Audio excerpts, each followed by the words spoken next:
I'm Jim Knight, co-founder of the Instructional Coaching Group, and you're listening to Coaching Conversations, where I talk with coaching experts from around the world so that all of us can learn better ways to make an unmistakably positive impact on the people around us. Rob, I'm so pleased to meet you. I loved this book so much, as you've heard me say probably in at least 5 emails, one of my all-time favorite books. It's one of my books I love to give away, too.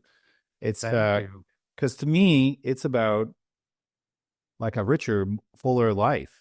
You know, you've got these many minutes. What do you do with the time you've got? Are you drifting through life, or are you actually noticing what's happening around you? It's like a pleasure to read. So I don't know, an idea can delight you, and it's just filled with these delightful ideas. So I absolutely love the book. It's really one of my all-time favorite books. I should show it to folks watching on YouTube. This won't be much help for people listening in, but this is The Art of Noticing right here. And I even pulled out my fancy silver stick. Instead of using stickies, I gave you the metal thing to, nice. To honor the book. So thank you. Very flattering. Thank you. And I'll show you. But seriously, thank you for the kind words and for making the book a gift. That's always one of my favorite things to hear. Your book is a gift. And here's my notes. I did my little Kindle thing and pumped up all my notes. So before we start, could you say a little bit about kind of who you are, so people who may not know your book, may not know you, and then we'll just dive in with some questions, and we can redirect this conversation and let it go where it's going to go. But it's probably going to be about maybe 30 or 40 minutes as we work our way through. But if you could tell us a bit about you, that'd be wonderful. So my name's Rob Walker. I'm a journalist, writer, author of The Art of Noticing. And it's spin-off newsletter, I have to mention, the art also called The Art of Noticing at robwalker.substack.com. And I live in New Orleans. I do a column for Fast Company that has really very little to do with any of this, but my background is sort of business journalism, design journalism, and things like that. And the book has kind of its own life. And has found its own audience, and it's been a very gratifying audience to get to know and to build over time. And I get to meet people like you. So thank you for having me. Oh, I'm honored. How did you come to write the book? What's the process that led to from sort of like an idea to it becoming a publication? Well, to actually maybe to connect some of the dots that so I do write a lot about marketing and business. And that doesn't seem like it would have anything to do with this book, but the kind of the origins of it was thinking about the emergence of the attention economy, as it's sometimes now called. And there was a long period where I had written a book called Buying In that was about consumption, consumer behavior, and had been very immersed in the marketing world and was very aware of how technology was becoming more and more of a force of distraction. And that's not a new thing, but it's been amplified heavily. And just, I had some concerns in my own life about my ability to focus on the things that I wanted to focus on, as opposed to reacting to what other people wanted me to focus on. So there was kind of a long period where I was thinking about it in terms of a problem, and it would be a book exploring the problem. And then there would be this 10 pages at the end would say, here are some activities you can do to fight back. And then it took me a long time to realize that the only thing I really cared about was those last 10 pages. So I should flip it, and that should be the book. It should be a book about things you could do, simple exercises, provocations, just thought experiments in some cases, but practical things, fun things, enlightening things to help you feel more in control. And so that was what the book became. And there is 10 pages at the front sketching out the problem. Right. So I just finally reversed order, and that's how the book came about. That's a little long-winded, but it does fill in some blanks. You know, what I love about the book is I thought this for a long time, and that we sort of walk through miracles every day and we don't even notice them. Just simple things like, the sun coming up in the sky. And I just saw this little video today about sparrows swirling around in the sky and how they move in these patterns. And like minute by minute, we experience miracles and never notice it. And so what I loved about your book is it's kind of like that concept of defamiliarization, to see things anew or see them afresh again. So I loved it. But I'm wondering, why did you say the art of noticing, not the skill of noticing? That's a good question. And, to be honest, when the project started, I called it How to Pay Attention, which Right. seems a little bit more in the line of a skill. It evolved, and part of it, I don't remember exactly who came up with the. I'm pretty sure that I came up. I was using the phrase "the art of noticing" in the writing about it, and then my editors liked that better, and that's how it became the title. That's the prosaic answer. The more the deeper answer is that I was very resistant to having this become sort of subsumed by the world of here are the life hacks and productivity hacks and what's the ROI on that Right. and this kind of thing. And I there's an awful lot of books out on the science of X, Y, and Z that I feel like are you know trying to justify their existence in a kind of nuts and bolts way, which I understand why that's attracted to people, but I'm more attracted to things that are a little bit harder to define.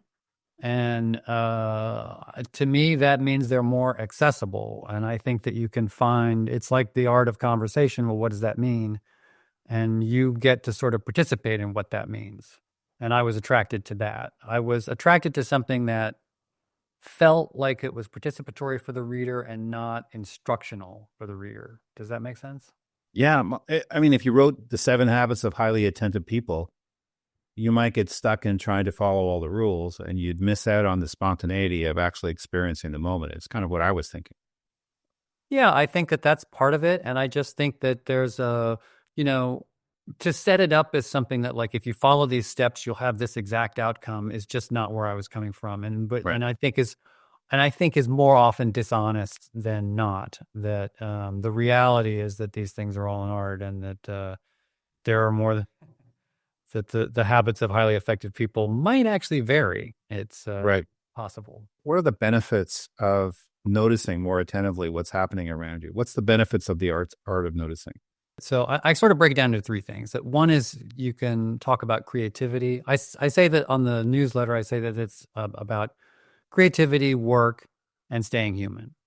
So creativity, just meaning that there's very little creativity happens without noticing something that other people didn't notice, without Right. looking in a direction that no one wanted you to look in. And this is where you find your voice. This comes out of my teaching. About 10, 12 years ago, I started teaching once a year at School of Visual Arts in New York, a class called Point of View for designers. And it's to help them learn how to talk about their work and so on.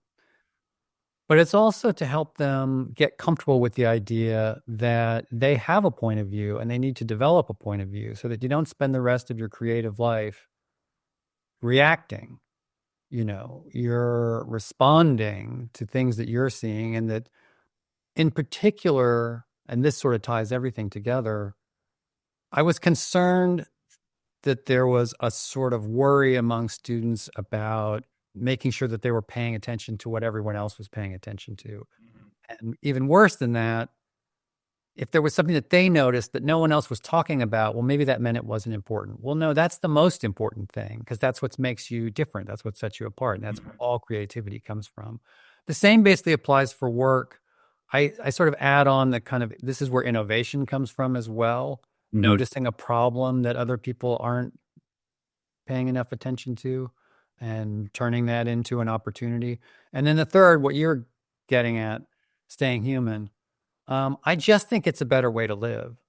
I think if you spend your entire life just chasing the stimulus that is being bombarded down on you and looking where someone else wants you to look, it's just an unhappy way to be. And I think there's tremendous value. And I had a conversation once with early in the process of this book I did talk to a bunch of other people to steal their ideas. And I was talking to a pretty well-known productivity expert, and I asked him, he's a very creative guy or successful guy, very original in his thinking, but very much focused on this kind of science of productivity angle. And I said, I picked out of a hat. I said, what if you had a random afternoon in Cincinnati? You had 4 hours before your commitment started. What would you do? And I thought I'd get some cool answer about picking out a random spot to eat or something like that. But it was, he said, well, I'd stay in my hotel room and catch up on email because I don't care about Cincinnati. And he wasn't making I mean, whatever you said, first of all, Cincinnati's pretty cool. So let's not get down to Cincinnati. But second, I just think like, well, that's a depressing way to live, maximizing productivity. I understand why it's important and I need to be productive too. But productivity and ruts are very close cousins. And I think that you need to surprise yourself and do things that don't kind of make sense necessarily and aren't the most productive answer to keep your mind limber and free. Oliver Berkman, in his new book, Meditations for Mortals, he essentially says, we're all thinking, tomorrow I'll have it all together, and tomorrow my inbox will be empty, and tomorrow I'll really be able to focus on living. And he says, we're never going to get to that tomorrow. It's impossible. So just let go of the notion that you're going to get it all done and start to focus on the things that matter the most. And I think I'm still wrestling with this because I'm still buying into the myth that I could actually get it done by tomorrow. But I do see what he's saying.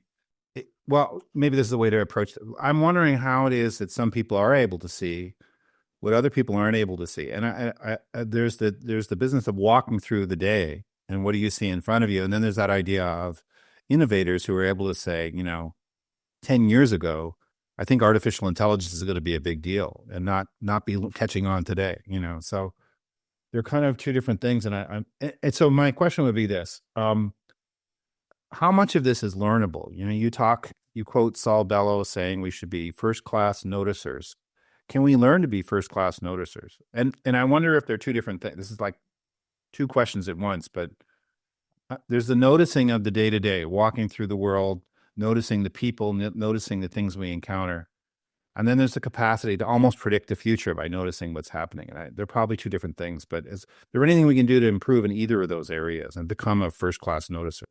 Yeah, well, I mean, I think that everyone may not be able to be a first-class noticer on the level of Saul Bellow, who, Right. Nobel winning, but that's sort of like saying, well, we can't all be Tom Brady, so none of us should do any push-ups. I think that we can all become somewhat better at it simply by trying, simply by being conscious of the fact, step one, that the world is in fact, go through your days, a good starting exercise. I've never really thought about this, but just go through the day, cataloging in your mind all of the things that are vying for your attention. And it's not just, I mentioned marketing, but in the world of social media, it's everyone wants to get your attention and have you focus on whatever, their avocado toast, their puppy, their child. And that's great. And there's a time and a place for that. But if you add up all of the time and attention and energy given to directing your attention where someone else wants it to go, it's unnerving. So Right. just taking the mental first step of saying, you know what, I am going to today make an effort to notice every flower that I come across. Now, what is the benefit of that? And you draw up a chart and say that as a result of noticing every flower that led to something else. No, you probably can't. But I do think that A, it's happier. B, it does free your mind from the trap of being in someone else's control. And C, it can lead to unexpected connections. While you're looking for flowers, you may notice something else. And that may come back to there is science on the benefits of daydreaming and so on. And clearly there are people who, Salvador Dali to Steve Jobs, who have a different kind of vision on the world without even trying. It's just they're hardwired that way. Can you become Salvador Dali? I don't know. Can you become a freer thinking person and a more creative thinking person and a probably happier person by doing some of this, making the effort to do some of this? Yes, I think so. There's the same way that if you do a few more push-ups, you'll be in a little bit better shape. Unless I blow out my shoulder, which is possible at 70 years old. But anyway, Well, then, you can always do crunches. I can do them against the wall. I could do what I can do, given my constraints, what I can do. I'm a big hockey fan. I grew up in Canada and I live in the States Oh, now, but I'm a dual citizen. okay. And Gretzky was my sort of hero as a hockey player. I remember watching a game once in the playoffs. They were playing Boston, and there was just a flurry of activities, like a minute left in the game. The Oilers, Edmonton team that Gretzky was on, were down by a goal, and the whistle blew. And then Gretzky, arguably the greatest player that ever played, the only one they retired his number in every team when he retired. He went over to the referee and he said, "Hey, the clock went off by 5 extra seconds." So somehow, even in the midst of everything, somehow he would. And I think one of the things that distinguished him as a great player is the capacity to see things other people didn't see. I Yeah. don't know how it worked, but there's something about his ability, what made him great, because he wasn't very tall or strong, or he wasn't a fast skater. He wasn't the hardest shot, but he could see what other people couldn't see. And that made him in many ways who he was. So it's a fascinating thing. You talk about the concept of polyconsciousness and how polyconsciousness can interfere with this. What is that, and how does that work for us? Polyconscious, it's a term I use it, I believe, in the introduction to the book. I don't spend a lot of time on it, but my understanding of it is that it is another way of thinking about the fact that we're thinking about multiple things at once, Right. or paying attention to consciously or narrowcast consciously. To I'm paying attention to my role here talking to you. I'm also on some level paying attention to is that the dog in the back, is he need to go out? Is there someone trying to deliver a package? So on and so forth. And then more damaging possibly is like, am I sitting here thinking about, well, I have another call in an hour, and am I prepared for that? And did I forget to do XYZ thing earlier today? Right. And it's kind of the opposite of the state that we strive for, or that one strives for in sort of mindfulness meditation things, of just being purely in the moment, which is another way that the art of noticing can be conceived of. I have many people who read the book very much in that context of as a grounding, a way to be present in a moment, rather than the polyconscious idea of being scattered and stretched thin and probably mentally weaker as a result of being in that state.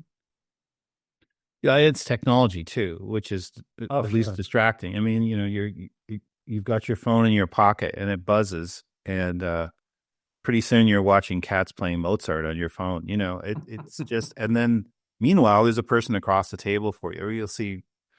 And yeah, our technology has really, really made it rare that you can fully be present in but to me, and this is why I love your book, is I think you're saying we have this limited amount of time we live on the earth, and we can actually, not to make it like quantitative, but you can get more out of that time just by paying attention, just by seeing what's happening. And part of that is, I love this idea from Horowitz of a mental search image. I've call it an interpretive lens, but that we Mm-hmm. bring to reality some way of seeing things, and that's going to help us see more or see different things. So I'll give you my little example of that. And then I'd love to hear what you think about it. But I was an English student in Canada at the University of Ottawa and then at the University of Toronto. And I found reading literature that mental search images or interpretive lenses would open up a text. So Keats, for example, was living by the ocean when he wrote The Fall of Hyperion. And when you start to read The Fall of Hyperion with that mental search image, the rhythm of the poem is like an ocean. It's like waves. And different things, you bring an idea to it, and the whole thing opens up. I'll give you one more little example. A friend of mine's a journalist, and she came to visit me when I lived in Toronto and stayed with us. And she was she worked for the Montreal Gazette, and she was going to go do some interviews in Toronto. And she came back at the end of the day. I said, "So how was your day? Did you get all the interviews you wanted to do?" She said, "Well, the interviews were useless, but I learned so much about shoes. You wouldn't believe what I learned about shoes." I said, "What do you mean?" She said, well, I bought these new shoes. I wore them today and they really hurt. And so when my feet were hurting, I noticed that like people don't polish their shoes. They have frayed. She had all this information about shoes because she brought the mental search image to it. So I wondered if you wanted to elaborate on that idea too, because I think that's a cool idea. Yeah, well, the mental search image, just to be, uh, you could also call it the sort of spotlight image. It's partly can play out in the way that I was describing earlier of just decide you're going to look for flowers Right. everywhere you go today, or decide you're going to look for security cameras is an example I often use because I went through a Right. phase, or wet floor. Another one that I've done recently that I ended up taking a photo series of that just casually most for myself is wet floor signs, and they have a different symbol on them for the man falling down or the person falling down. And I like to look at the different. Anyway, it's an off kilter way to look at the world, but it does ground you in reality, and it pulls you away from. You mentioned the phone. I mean, an easy first step on all of this, and I'm sure that before you started this call today, and I know that before we started this call today, I made it a point to turn off my phone. The saddest thing that I see out in the world right now is people who are walking their dog and they spend the whole time talking on the phone, Mm. so they're not present even in the moment that they're in. And the easy thing about the spotlight image or the search image is that it's a simple game. It's a very childlike game. Another variation I use is to count with the numbers that you see. So look for a 1, then look for a 2, et cetera, et cetera. And it just pulls you into the world. Color walks are another one, very popular. Look for red everywhere you go. And it shifts your perspective, gives you a different sense of how to take the world in, and you surprise yourself. And my wife and I were in Bangkok for a conference many years ago, and she's a photographer. And so she started to just take pictures of cats. Yeah. So every time she would see a cat, so she has this whole series of cats in Bangkok. And I wouldn't have noticed had she not started to look for that. And then I started to, well, yeah, there's cats everywhere. So it kind of opened things up. Yeah. And like your journalist friend, you do end up, if you focus on another one recently I was thinking about was attic windows. Where I live in New Orleans, there's always Right. you learn a lot about the architecture around you just by focusing on this random thing with no particular payoff, but you start to see like, oh, there are patterns to this, and they're sort of, oh, that one's circular. That's interesting. And how do they do this? And it does become, it's not what you set out to learn, but it's what you end up learning that sometimes makes a difference. We've been talking a lot about noticing things around us and noticing in ways that help us be more innovative. But what about noticing people? What can we do to get better at noticing people? Sure. A first step in just mentally conceptualizing this is to remember that attention is kind of, it's right now as we're talking, we're in the run up to the holiday season and people are thinking a lot about gifts. So I've been talking to my readers a lot about gifts and asking what the best gifts are. And invariably, the best gifts demonstrate that you've been paying attention, that you have. This one that someone told me about was her husband is very tall and he would constantly bump his head on this one spot in the house. So she and her daughters went and bought or had painted individual letters to spell out the word duck, D-U-C-K, and used the typography of signs at businesses that they all shopped at. So it had that extra dimension of, and then they gave it to him as this thing where they could hang on the thing. And so now, is that what's the payoff of a gift like that? Because that's a very memorable gift. The payoff is that they're paying attention and you're demonstrating thought, you're demonstrating caring, but most of all, you're demonstrating attention. And one of the reasons that our interpersonal relationships can be so difficult in workplaces and in certain kinds of relationships is that we don't feel like anyone's paying attention. You feel like you're talking, no one's really listening. They're just waiting and everyone knows this feeling, they're just waiting for their chance for you to stop talking so they can talk. Step one of getting away from that is to genuinely pay attention to other people, to make the conscious effort to pay attention to other people. And that can take a number of forms. It can take the form of writing a letter to someone who you haven't been in communication with for a long time, but who means a lot to you. Why are they on your mind? Write them a letter and tell them about it. And it can come with talking to a stranger and with doing so with genuine curiosity, making that person feel seen and heard. It can be done in a more, formal way of actually interviewing someone. There's the famous David Isay project, which I'm trying, StoryCorps. StoryCorps, which is set up to enable interviews, intergenerational interviews or inter-friend interviews, where you're just having a conversation but you're putting it down on tape, goes into the Library of Congress archives. It really is designed to make people feel like their story is being heard. And what is at the core of that is attention being directed thoughtfully at someone that you feel deserves it. Mm. Yeah, Sarah Lawrence Lightfoot has this story in her book Respect, where she has an aunt in her family who said, "I want to take your picture or draw your picture." And she was about, I don't know, 9 or 10 years old, a younger child anyway. And so her aunt had her sit down and she just drew her picture for like 2 hours.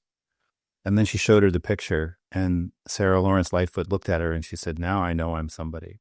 Yeah. There's There the you go. act of being seen, attentively seen. That's how powerful it is. That's how powerful attention is. That it really, that's why it's such a strong undercurrent for a good, thoughtful gift.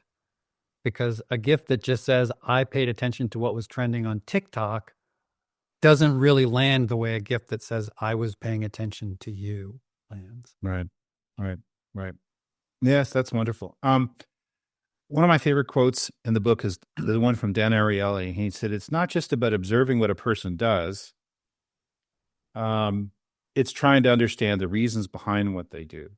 And I've been thinking a lot about that, how we can get annoyed or frustrated or maybe pleased by what's happening. It's almost like but if you can understand what's behind what you're experiencing, it can be a profound experience. I'm wondering if you wanted to add a bit about that. What do you think about that? Yeah, in some ways, it's trying to stretch attention into the realm of empathy. And there's a little bit of an imaginative element to that may seem to run counter to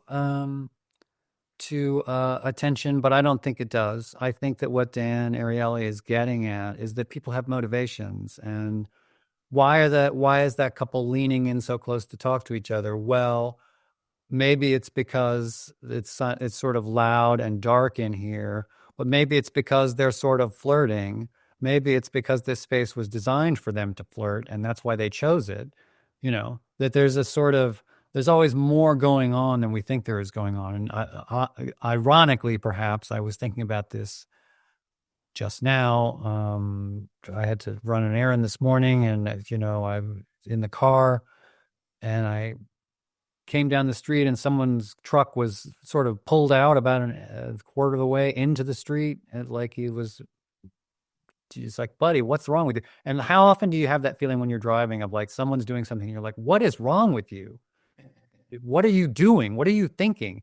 Well, they are doing and thinking something, and maybe he just overshot because he had to turn the radio down or something. And we've all been on the other side of it. We've done something dumb so all you have to do is stretch your imagination and attention a little bit Right. into that realm of empathy to take the edge off things and to understand that there's more complexity to the world than often appears.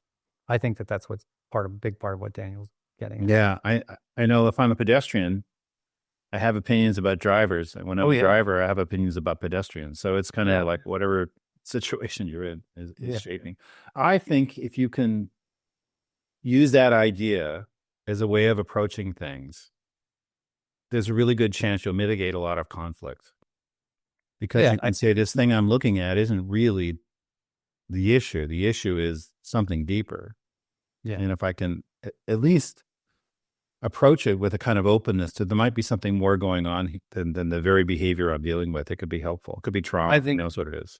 Openness is a really good way of framing it because I think that it's about expanding your perspective rather than narrowing your perspective, Right. and that is a grounding thing. It ironically brings you back into the moment of reality rather than pushing you out into this fight or flight situation where you're just looking to turn everything into a war. Right. Uh, and that can have payoffs beyond. I mean, obviously, it lowers your blood pressure, which helps, but Right. it can have it actually makes you. It alleviates that weird tunnel vision thing that you can get into sometimes, where that guy in the truck wasn't trying to get my attention, but he was certainly getting it, and that was taking my attention away from other things. Yeah. So I wanted to close with one last question. Can you just give us a couple tips on how we could become better noticers? Something drawn from your book. I would start with the spotlight exercise that we talked about before because it's so easy. And because I just recently wrote something about color walks, I'll emphasize that. It's not so much in the book, but it's I got interested in I got interested in color out of context. And so not just looking at, well, here's how color plays out across this house, but looking for individual colors, not one color throughout a neighborhood, but really close up and I make photographs of just squares of just color. And Mhm. it does shift the way you see a whole neighborhood. Now, I Yeah. live in New Orleans, it's a very colorful city, but I think this is true everywhere. Another one, we didn't talk that much about using the other senses, and this is very normal. We get into the visual by instinct when we talk about perception. They use them almost interchangeably. Right. Uh, I would set out to make a list, spend a day or a week making a list of the sounds of your neighborhood. Uh, my neighborhood is certain birds, but also there's a train whistle. I live kind of near the river, so sometimes there's boat whistles. There's a drawbridge at the far end of the neighborhood that has a siren that goes off when it's lifting and falling. And I don't live that close to it where I hear it all the time, but when the wind is right. So and then there's a church bell. So, and then make your top 10 lists of like really Yep. focus uh, on that. And let's see, a third one. A third one, I would say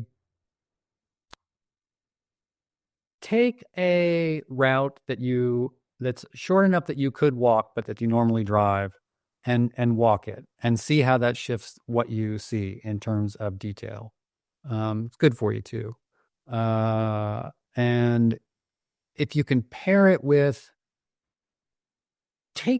we all have this like a restaurant that we've driven by a million times and have always thought like, it looks a little shabby. Go ahead and try it out. Go on a tiny adventure. I'm a big fan of, there's a lot in the book about sort of small adventures, and that's one, is eat somewhere dubious. That was inspired by the LA food writer Jonathan Gold, who has since passed away, but who set out to eat at every single restaurant on Pico Boulevard, which is an impossible task. But his point was, this is a way to let pre-existing biases fall away, so you're not making decisions based on what has the Yelp reviews or what looks the coolest or even what has the biggest crowd. You're just being very like deliberate and forcing yourself into situations that you're not familiar with, which, to go back to Saul Bellow, part of being a good noticer is putting yourself into situations that you don't know in advance will be desirable. And it's adventurous and fun, and making a game out of life. Yeah, that's great. And yeah, it's disruptive. I'm going to share one of my favorites just because I don't want to let it go without sharing it, which is when you go to someone's house or you go to their office, Yeah. you look for kind of the weirdest thing in the place and you say, what's the story with that weird object? And then they'll tell you a story and it opens things up too. And it's always a good story because it's, most things you'll find that in most rooms, most things make sense, but there's always something that's like, what exactly is that for? And there's a reason that they've got that unlikely thing on display, and that's why to ask about it. Yeah, I'm glad you brought that one up because that's a popular one, and people have used it. I was at lunch with someone, and she used it on the restaurant and asked about this implement that was on the wall and got this whole song and dance. It was great. It's wonderful.